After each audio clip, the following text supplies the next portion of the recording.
हजारी प्रसाद द्विवेदी का जीवन परिचय अभी तक आप लोगों ने नहीं याद किया है, तो आप लोग मुझे 2 मिनट का समय दीजिए। इसके बाद आपको पूरा जीवन परिचय आप लोगों को याद हो जाएगा। तो स्टूडेंट एक वादा करिए कि आप लोग वीडियो को एंड तक ज़रूर देखेंगे, क्योंकि आज की वीडियो में मैं ऐसा ट्रिक बताऊंगी जिससे आप लोग को हजारी प्रसाद द्विवेदी का जीवन परिचय और साथ ही साथ साहित्यिक परिचय आप लोगों को आसान तरीके से याद हो जाएगा। ठीक है, चलिए वीडियो को शुरू करते हैं। ट्रिक के साथ बताऊंगी तो आप लोगों को जल्दी याद हो जाएगा। तो फर्स्ट ऑफ ऑल हम लोग बात करते हैं हजारी प्रसाद द्विवेदी। ये हिंदी के दूसरे चैप्टर के हैं। हजारी प्रसाद द्विवेदी, इनका जन्म हुआ था 19 अगस्त 1907 में। ठीक है, और बच्चों इनका जन्म कहाँ हुआ था? जन्म स्थान यानी कि उत्तर प्रदेश के बलिया जिले के छपरा नामक गांव में इनका क्या हुआ था? जन्म हुआ था। ठीक है, अब बात करते हैं हम शिक्षा की। शिक्षा क्या है? शिक्षा इनकी हुई बच्चों काशी में उच्च शिक्षा पाई। इन्होंने क्या हुआ? काशी में उच्च शिक्षा पाई। ठीक है, इस पॉइंट को याद रखना ज़रूरी है। ठीक है, इस पॉइंट को याद रखना ज़रूरी है क्योंकि लिखना पड़ेगा आप लोगों को। किस में लिखना पड़ेगा? जीवन परिचय में लिखना पड़ेगा। ठीक है, और ये हमारा है फ्लो चार्ट। ठीक, इस पॉइंट को आप लोग याद रखना। दूसरा क्या है? रचनाएं। रचनाएं हम देख लेते हैं। अशोक के फूल, कुटज, कल्पलता, विचार वितर्क। ठीक है, ये भी पॉइंट आप लोगों को याद रखना है और आप लोग को ये 2 नंबर में पूछा जाता है। ठीक है, ये सारी रचनाएं आप लोग को लिखनी पड़ेंगी, बोर्ड एग्जाम में आती है, पूछी जाती है। ठीक है, अब बात करते हैं निधन। निधन इनका कब हुआ था? आचार्य हजारी प्रसाद द्विवेदी का 19 मई 1979 में। ठीक है, 1979 में हुआ था, इनका निधन हुआ था। ठीक, आई होप क्लियर हो गया होगा। और इसी तरह आप लोगों को बोर्ड एग्जाम की कॉपी में लिखना है। ठीक, अगला देख लेते हैं।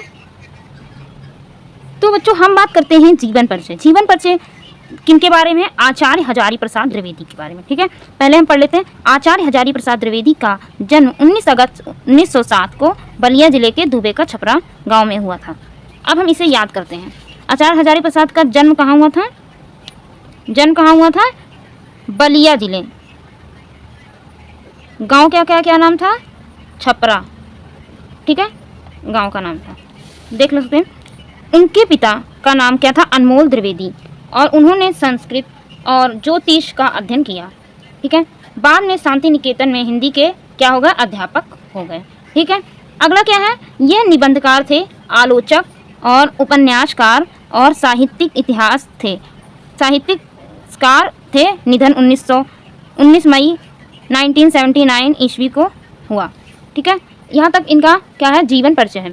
ठीक है, आप लोग को इसी फ्लो में लिखना पड़ेगा। अगला देख लेते हैं। तो बच्चों अब जो बताने वाली हूँ ये बहुत इम्पॉर्टेंट है और इसे ज़रूर लिखना। ठीक है, ज़रूर लिखना। ठीक, क्या इम्पॉर्टेंट है?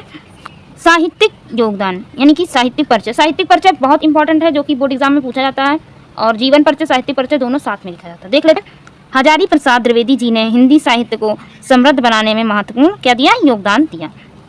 ठीक, उनकी भाषा सरल और प्रभावशाली, विद्वतापूर्ण और भावपूर्ण है।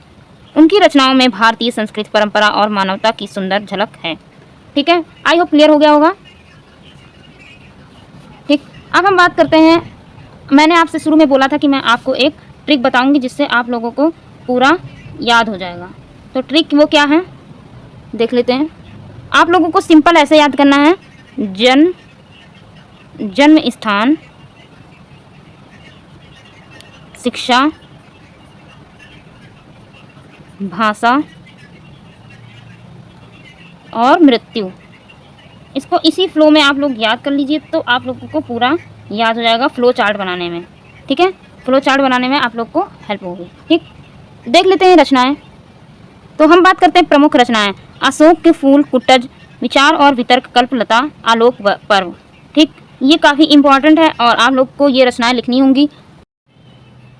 तो आप लोग देख सकते हैं ये ऐसे ही लिखना है बोर्ड एग्ज़ाम में। एक बार पूरा देख लीजिए, इसी प्रकार पूरा इस तरह बोर्ड एग्ज़ाम में लिखना है। इस तरह आप लोग को बोर्ड एग्ज़ाम में पूरा लिखना पड़ेगा। और इसी के साथ हम अगली वीडियो में आएंगे। इस पार्ट के मोस्ट इम्पॉर्टेंट जो क्वेश्चंस हैं, मोस्ट इम्पॉर्टेंट क्वेश्चंस को लेकर हम आएंगे। तो अगली वीडियो आपकी मिस ना हो, इसलिए मोनी एजुकेशन चैनल को सब्सक्राइब कर लो। ठीक है, मोनी एजुकेशन ओशन चैनल को सब्सक्राइब कर लो। मिलते हैं किसी नेक्स्ट वीडियो में। धन्यवाद।